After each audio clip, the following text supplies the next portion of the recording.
Résumé de l'épisode précédent. Ulysse a failli succomber au charme maléfique des sirènes et à leur chant envoûtant. Grâce à ses marins, qui l'ont maintenu attaché, il a pu résister et ne pas se laisser détourner de son chemin. 70e épisode, au cours duquel Ulysse va de Charybde en Scylla.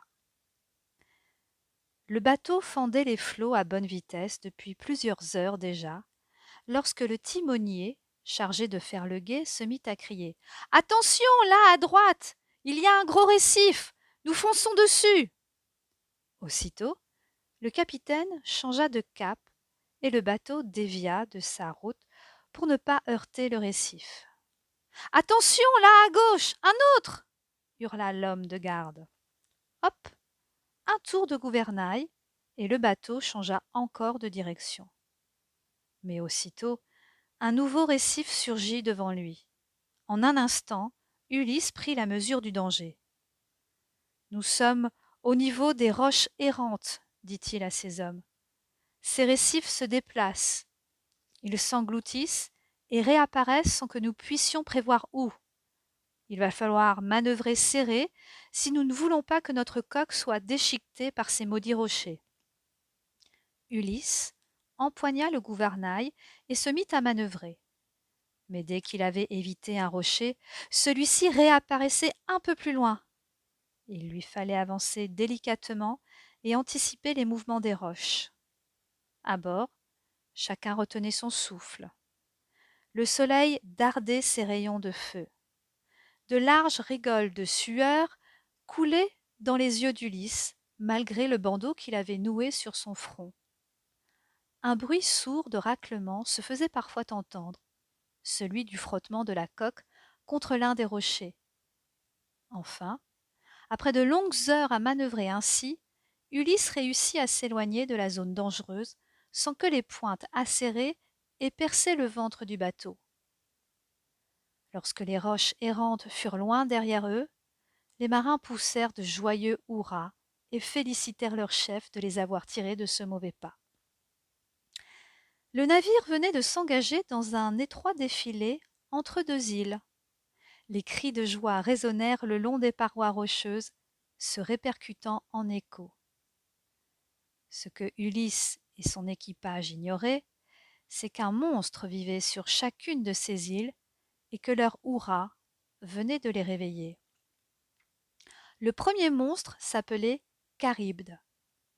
Lorsqu'il se réveillait, il inspirait un grand coup et avalait toute la mer autour de lui, engloutissant au passage les bateaux qui avaient le malheur de naviguer à sa portée.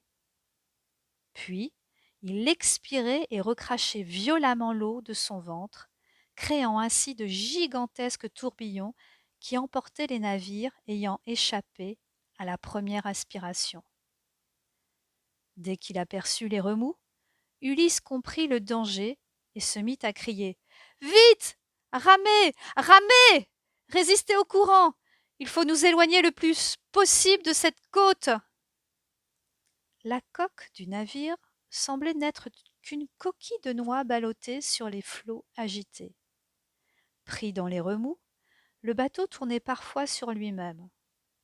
Une vague plus forte que les autres s'abattait sur le pont et menaçait de l'engloutir. Il tenait bon malgré tout. Mais les marins, en ramant comme des forcenés pour résister au courant, s'étaient approchés de l'autre île. Ils venaient, sans le savoir, de tomber de Charybde en Scylla. En échappant au premier monstre, ils s'étaient jetés dans les bras d'un second monstre, encore plus redoutable. Ils longeaient la côte de cette nouvelle île lorsqu'ils entendirent un jappement de chiot, un petit cri de bébé animal qui semblait être tout ce qu'il y a de plus inoffensif. Des sourires fleurirent sur les visages des marins éprouvés, soulagés d'avoir échappé à Charybde.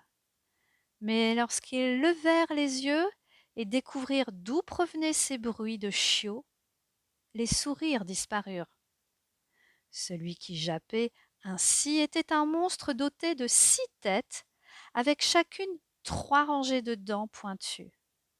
De sa taille sortaient 6 autres têtes, celles de chiens féroces, et son corps se terminait par 12 pieds habiles à courir pour rattraper ceux qui cherchaient à lui échapper. C'était Scylla. L'effet de surprise fut tel que le monstre eut le temps de se saisir de 6 hommes d'équipage avant qu'Ulysse ne donne l'ordre de s'éloigner, d'éloigner le navire de cette côte. En un instant, les 6 hommes furent soulevés dans les airs par le monstre. On aurait dit qu'il les avait pêchés.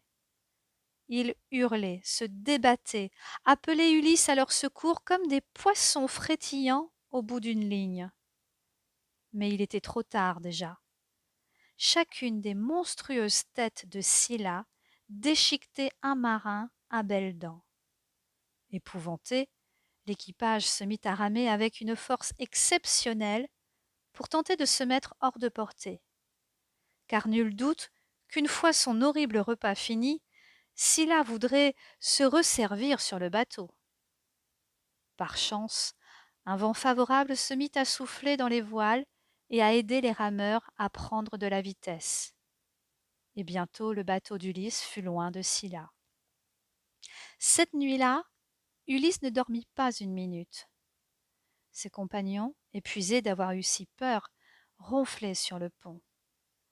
Mais le sommeil des marins était entrecoupé de gémissements et de plaintes. Il leur manquait la terre ferme pour les apaiser un peu. La nuit était noire. Les hurlements de ces hommes résonnaient au plus profond d'Ulysse. Sa tête bourdonnait d'images, de mots et de cris. Tant d'années, tant d'événements, et ce mal du pays si violent, si douloureux, qui l'asphyxiait chaque jour un peu plus. La prédiction tournait et retournait en boucle dans son esprit. Tu rentreras chez toi nu, pauvre et seul. Il ne restait plus qu'une poignée d'hommes à ses côtés. Comment allait-il faire pour déjouer ce sinistre oracle et ramener ces hommes vivants chez eux? Cric-crac, mon histoire est terminée.